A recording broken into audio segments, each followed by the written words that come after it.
So something you may not know is that mower blades, the most important part of the blade, yes, you sharpen the whole thing, but the most important part that takes the most beating is the outer half inch. So it's very important to keep this part as sharp as possible, but obviously you want the whole thing to be, sharp, but the most important part is this outer half inch. This is what touches the grass first, and basically the rest of the blade kind of helps mulch it up or cut it into finer clippings, but the most important part is this outer half inch. So make sure you're keeping that sharp. Another thing is make sure that your blade has this lift.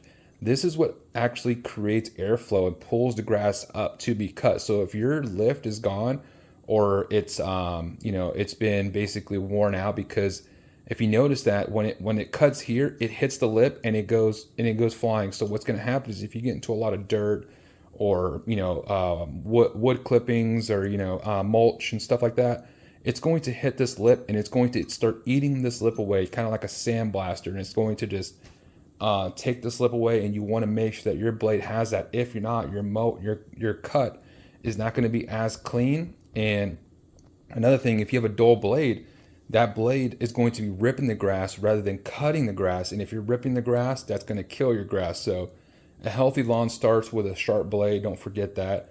And like I said, the rest of the blade, you'll notice when you go to sharpen them that it doesn't take much sharpening here. But the closer you get to the end, that's obviously where you're getting where it's taking the most beating is on the tip of the blade. So a little tip for you guys.